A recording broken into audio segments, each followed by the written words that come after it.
नमस्कार। स्वागत है आप सभी का हमारे YouTube चैनल में। तो दोस्तों, आज हम पढ़ेंगे मुंशी प्रेमचंद्र की लिखी कहानी आत्माराम। वेदो ग्राम में महादेव सुनार का एक सुविख्यात आदमी था। वह अपने सायबान में प्रातः से संध्या तक अंगीठी के सामने बैठा हुआ खटखट किया करता था। यह लगातार ध्वनि सुनने के लोग इतने अभ्यस्त हो गए थे कि जब किसी कारण से वह बंद हो जाती तो जान पड़ता था कि कोई चीज गायब हो गई है। वह नित्य प्रति एक बार प्रातः काल अपने तोते का पिंजरा लिए कोई भजन गाता हुआ तालाब की ओर जाता था। उस धुंधले प्रकाश में उसका जर्जर शरीर, पोपला मुंह और झुकी हुई कमर देखकर किसी भी अपरिचित मनुष्य को उसके पिशाच होने का भ्रम हो सकता था। जो ही लोगों के कानों में आवाज आती, सत्य गुरुदत्त शिवदत्त दाता, लोग समझ जाते कि भोर हो गई है। महादेव का पारिवारिक जीवन सुखमय न था। उसके 3 पुत्र थे, 3 बहुएं थी और दर्जनों नाती पोते थे। लेकिन उसके बोझ को हल्का करने वाला कोई भी व्यक्ति न था। लड़के कहते, तब तक दादा जीते हैं, हम जीवन का आनंद तो भोग ले, फिर तो यह ढोल गले पड़ेंगे ही। बेचारे महादेव को कभी कभी निहारना ही पड़ता था।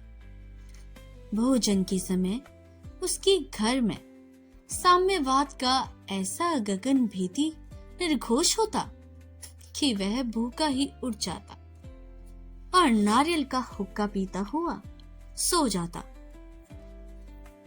उसका व्यापारिक जीवन और भी अशांति कारक था। यद्यपि वह अपने काम में निपुण तो था, उसकी खटाई औरों से कहीं ज्यादा शुद्धिकारक और उसकी रासायनिक क्रियाएं कहीं ज्यादा कष्ट साध्य थी। तथापि उसे आए दिन शक्की और धैर्य शून्य प्राणियों के अपशब्द भी सुनने पड़ते थे।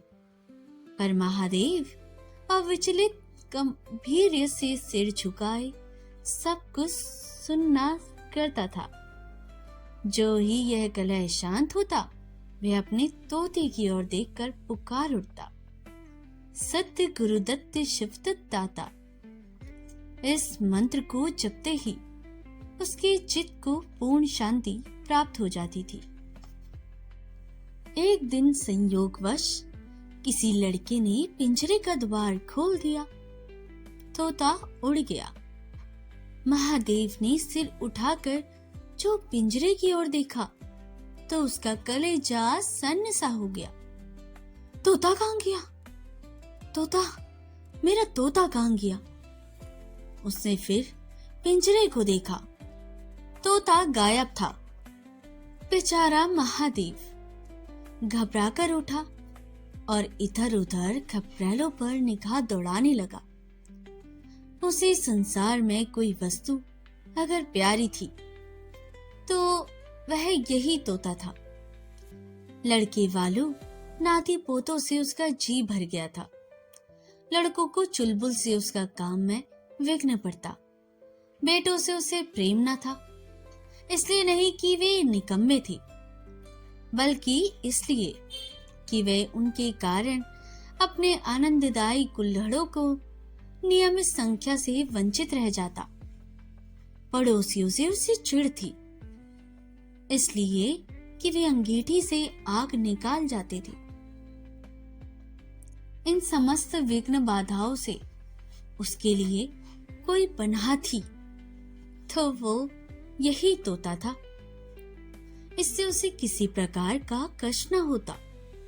वह अब उस अवस्था में था जब मनुष्य को शांति की भोग के सिवा और कोई इच्छा नहीं रहती। तोता एक खपरेल पर बैठा हुआ था। महादेव ने पिंजरा उतार लिया और उसे दिखाकर कहने लगा, आ आ सत गुरुदत्त शिव दाता। लेकिन गांव और घर के लड़के एकत्र होकर चिल्लाने और तालियां बजाने लगे। ऊपर से कौवों ने काऊ काऊ की रट लगाई। तोता उड़ा और गांव से बाहर निकलकर एक पेड़ पर जा बैठा। महादेव खाली पिंजरा लिए उसके पीछे दौड़ा, सौ दौड़ा। लोगों को उसकी दुर्ती गामिता पर अचंभा सा होने लग गया। मोह की इतनी सुंदर, इससे सजीव, इससे भावमय कल्पना नहीं की जा सकती थी। दोपहर हो गई थी। किसान लोग खेतों से चले आ रहे थे। उन्हें विनोद का अच्छा अवसर मिला। महादेव को चढ़ाने में सभी को बहुत मजा आता था। किसी ने कंकड़ फेंके तो किसी ने तालियां बजाई। तोता फिर उड़ गया और वहां से दूर आम के बाग में एक पेड़ की फुनकी पर जा बैठा। महादेव फिर खाली पिंजरा लिए मेंढक की भांति उचकता चला। बाग में पहुंचा तो पैर के तलुओं से आग निकल रही थी। सिर चक्कर खा रहा था। जब जरा सावधान हुआ तो फिर पिंजरा उठाकर कहने लगे, सत्य गुरुदत्त शिवदत्त दाता। तोता फुनगी से उतरकर नीचे की एक डाल पर आ बैठा, किंतु महादेव की और सशंक नेत्रों से ताक रहा था। महादेव ने समझा कि डर रहा है। वह पिंजरे को छोड़कर आपको एक दूसरे पेड़ की आड़ में छिप गया। तोते ने चारों ओर गौर से देखा, निशंक हो गया, अतरा और आकर पिंजरे के ऊपर बैठ गया। महादेव का हृदय उछलने लगा। सत्य गुरुदत्त शिवदत्त दाता का मंत्र जपता हुआ धीरे धीरे तोते के समीप आया और लपका कि तोते को पकड़ लेगा, किंतु तोता हाथ ना आया। फिर पेड़ पर आ बैठा। शाम तक यही हाल रहा। तोता कभी इस डाल पर जाता तो कभी उस डाल पर जाता।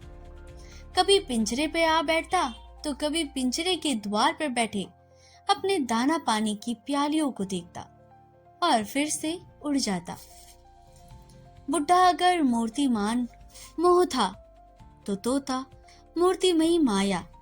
यहाँ तक कि शाम हो गई। माया और मोह का यह संग्राम अंधकार में विलीन हो गया। रात हो गई।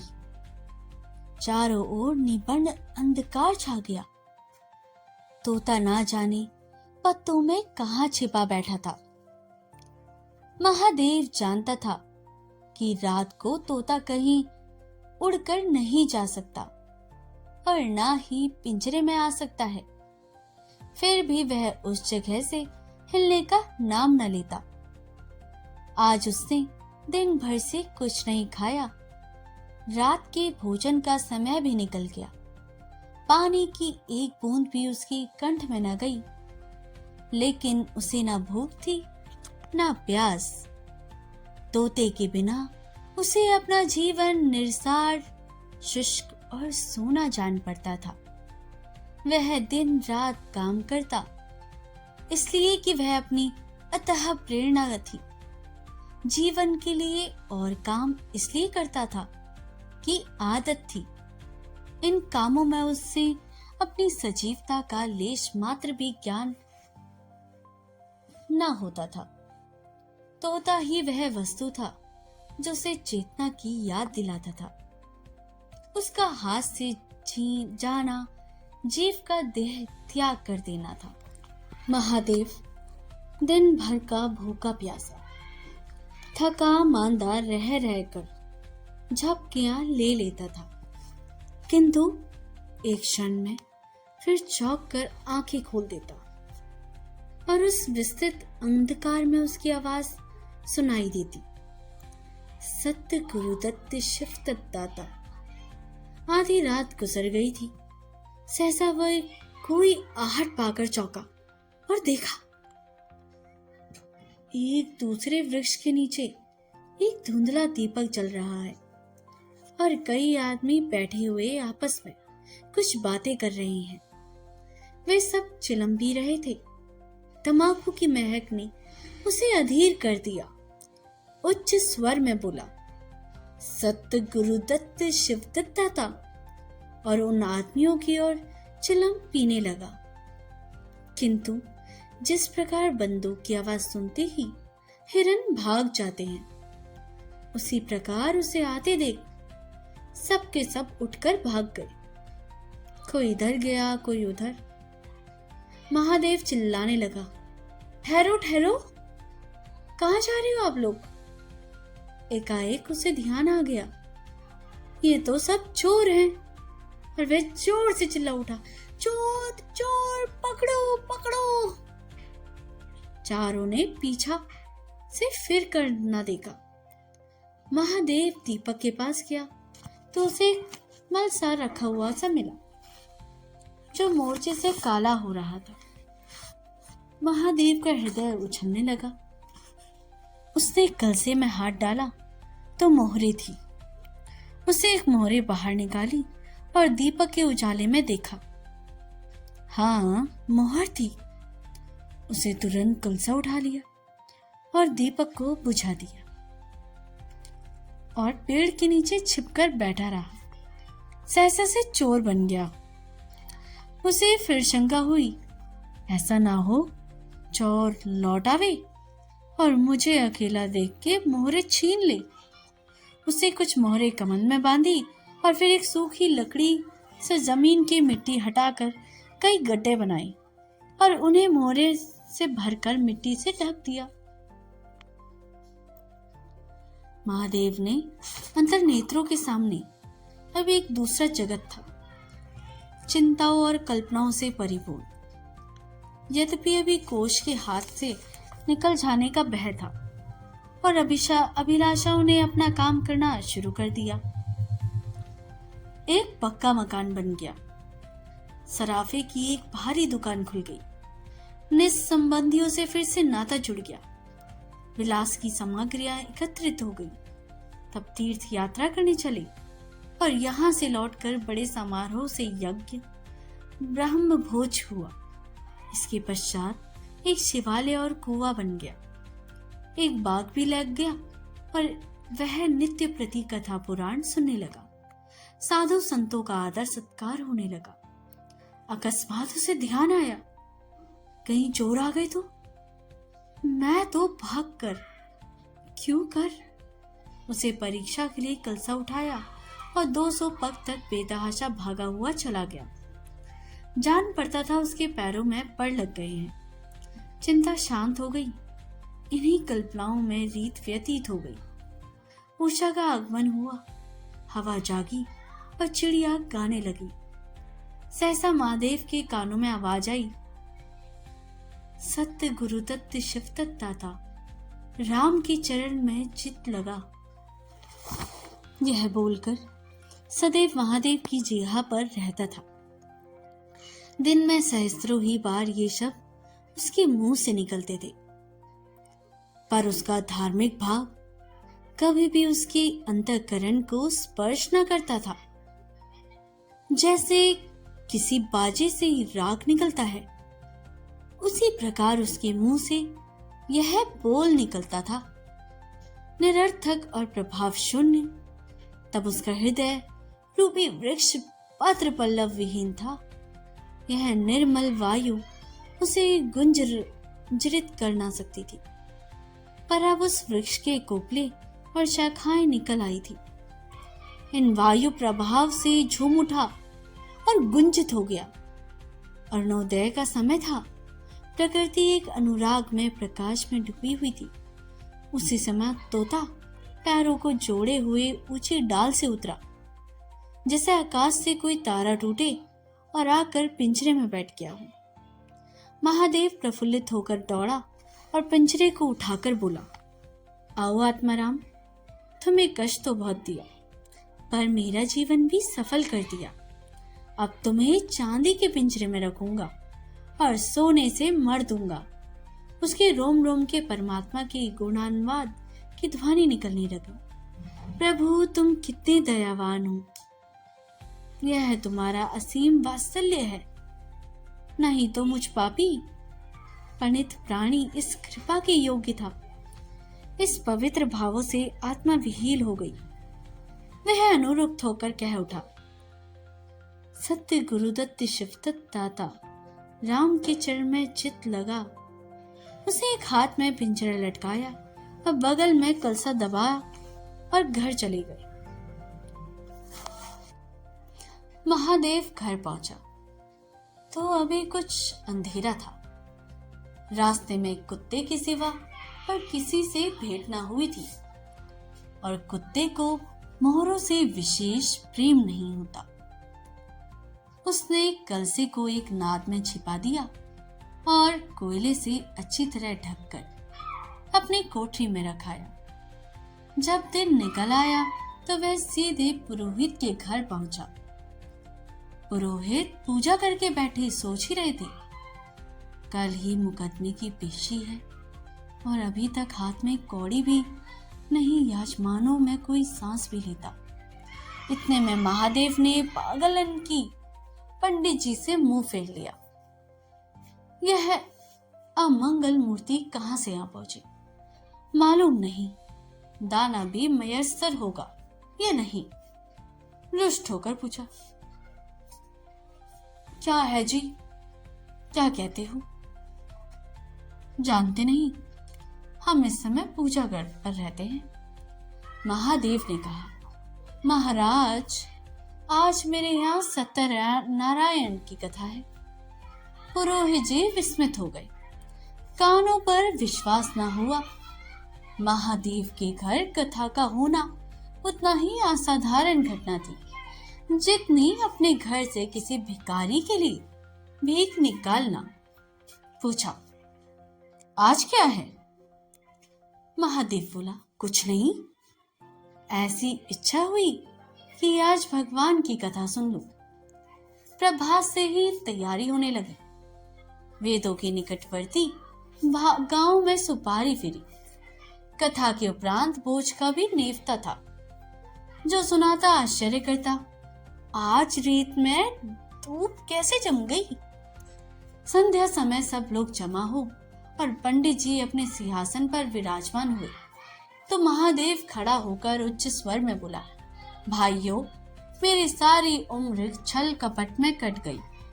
मैंने ना जाने कितने आदमियों को दगा दी, कितने खरे को खोटा किया, पर अब भगवान मुझ पर दया की है।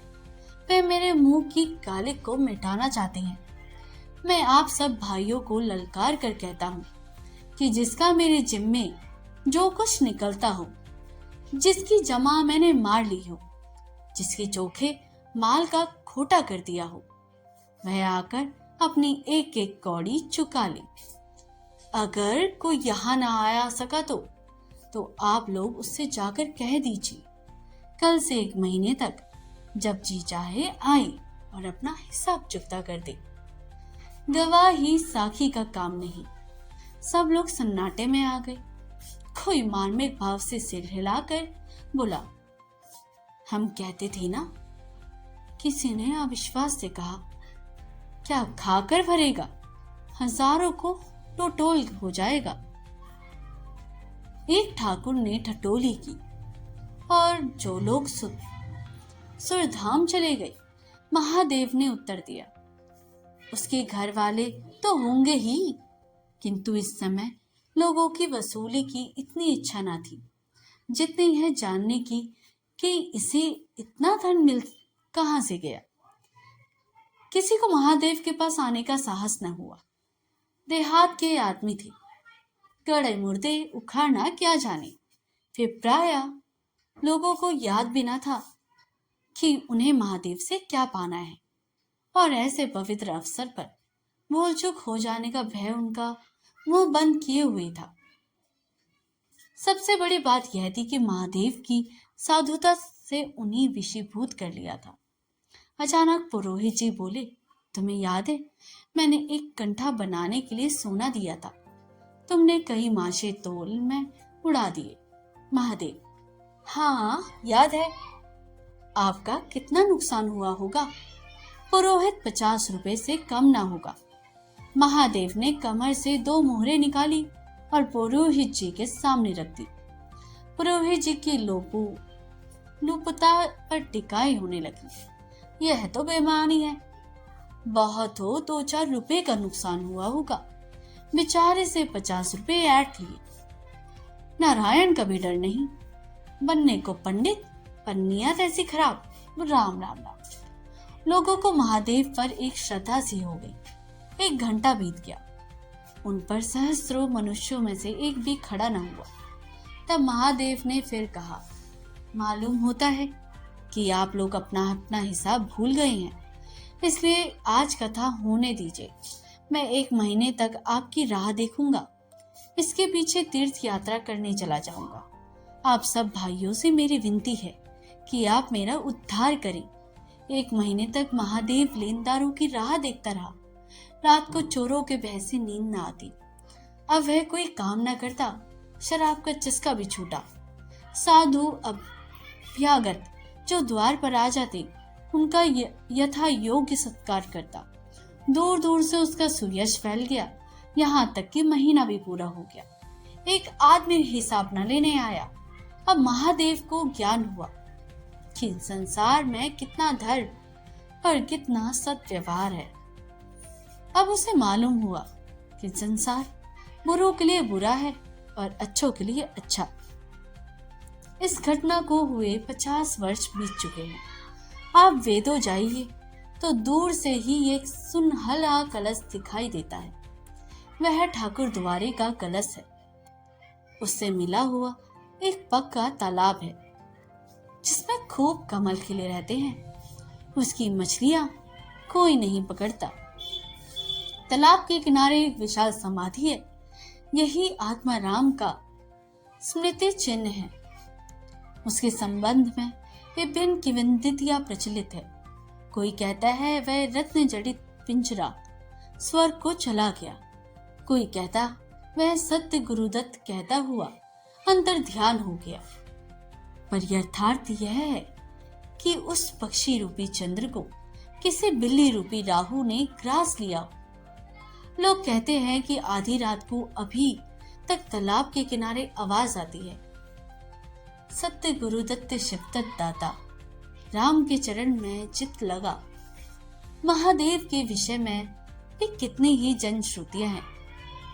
उनमें सबसे मान्य यह है कि आत्माराम के समाधिस्थ होने के बाद वह कई सन्यासियों के साथ हिमालय चला गया और वहां से लौटकर न आया।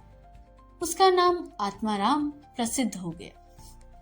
अगर आपको मुंशी प्रेमचंद की यह प्रेरणादायक कहानी आत्माराम पसंद आई हो तो वीडियो को लाइक करें, चैनल को सब्सक्राइब करें और ऐसी ही शानदार कहानियों के लिए हमारे साथ जुड़े रहें। आपका एक सब्सक्राइबर हमें आगे और भी बेहतर कहानियां लाने की प्रेरणा देता है। यह कहानी आप अपने मित्रों, सहपाठियों और अपने परिवारजनों के साथ भी शेयर कर सकते हैं। मिलते हैं अगली ऐसी ही कहानियों में। तब तक के लिए धन्यवाद।